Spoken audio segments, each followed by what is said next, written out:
যি সমস্যা এই ৰাস্তাৰ যি সমস্যা আজি 2 বছৰৰ আগতে এইটো বানপানীৰ লগত হৈ গৈছে এটা ৰাস্তা আধাই গৈছে আৰু তাৰ বিপৰীতে ইয়াৰ যে টাৰ্ণিং বহুত বেয়া টাৰ্ণিং সেই সন্দৰ্ভত মই তাকে ক'ব বিচাৰিছো ইয়াত এটা ব্ৰেক স্পীড লাগে মানে ব্ৰেকাৰ লাগে এটা তেতিয়া অলপ সুবিধা হ'ব বাচা পৰা যাব আৰু কাৰণ এই সময়ত প্ৰায় ইয়াৰ আগতো স্কুটিবিলাকে তাৰে পৰি গৈছে মানুহ বাচি গৈছে যেনেকে তেনেকে কিন্তু স্কুটিবিলাক কেইখনমান পৰি গৈছে আজি কি হৈছে আজিতো চিধা গাড়ী চিধা মানে টাৰ্ণিং কৰিব নোৱাৰিলে কাৰণে চিধা গ'ল গাড়ীখন নদীত গ'লে দুজন ল'ৰা এজনটো ডেড স্পট বুলি ক'ব লাগিব আৰু এজনটো অলপ মানে সামান্য মানে এইটো গেৰেণ্টি নাই সেই সেনেকা অৱস্থাত আছে বৰ্তমান মই আৰু মোৰ ক'ব লাগে এইখিনিয়ে আৰু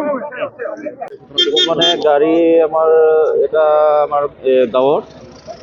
আমাৰ কাছ এটা আছিলে তাতে মানে আহিছিলে তাতে গুৱাহাটীৰ পৰা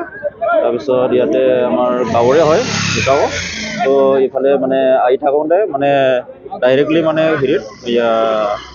পৰি গৈছে পানীত পৰি ফালে দুটা ডেড হৈ গৈছে এনেই আমাৰ হেৰিটো ৰাজু নাৰ্জাৰী এজন আৰু এজনটো হ'ল লক্ষ্মী বুলি কয় আমাৰ গাঁৱৰে হয় গুৱাহাটীত থাকে তেখেতে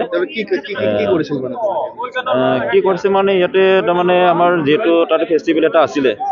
ফেষ্টিভেলৰ পৰা আহি ফালে মানে ডাইৰেক্ট আহিছে আহি ফালে মানে তাতে পানীত পৰি ফালে কিবা গাড়ীটো মানে অৰিজিনেল আছিল গাড়ীটো চাগে CRPF তেখেতে ৰাজু নাৰ্জাৰী CRPF আছিল বৰ্তমান তেখেতলোকক মানে মেডিকেল পঠাইছে এজনটো মোটামুটি ডেড বুলি ক'ব পাৰে আৰক্ষীয়ে মোটামুটি মানে অলপ পলম হৈছে কিন্তু কোনলৈকে তেখেতলোকে আহিছে কিন্তু অকণমান পলম হৈছে আৰু জাগাখিনিৰ বিষয়ে কি ক'ব যিহেতু ডাইৰেক্ট চিধা টাৰ্ণিং এটা আছে হয় টাৰ্ণিংটো মানে যিহেতু আমি দেখা পোৱা নাই মানে দেখা পালে কিবা হ'লে কিন্তু দেখা পোৱা নাই যেতিয়া মানে এন্তে কিমান স্পীডত আহিছে এইটো আমি দেখা পোৱা নাই তো তেখেতলোকে কেনেকৈ কি হ'ল এইটো ভালকৈ ক'ব নোৱাৰিব কিন্তু যিহেতু এইটো বহুত টাৰ্ণিং হয় টাৰ্ণিংটো বেছি কিন্তু ইয়াৰ কাৰণে হয়তো কিবা মানে যেনেকুৱা আহিব লাগিছিল এনেকুৱা মানে বস্তুটো পোৱা নাই তো ইয়াৰ কাৰণে তেখেতলোকে কিবা হৈছে তো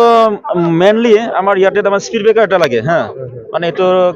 শীঘ্ৰে মানে চৰকাৰে এইটো পদক্ষেপ ল'ব লাগে যে আমাৰ ইয়াতে একদম স্পীড ব্ৰেকাৰ বিৰাট দৰকাৰ যিহেতু বিৰাট টাৰ্ণিং হয় এইটো ৰাস্তাটো এইটো সোনকালে মানে চৰকাৰে ইয়াতে স্পীড ব্ৰেকাৰ দিব লাগে তো ইয়াৰ কাৰণে চৰকাৰক মই এইটো মানে আহ্বান জনালোঁ।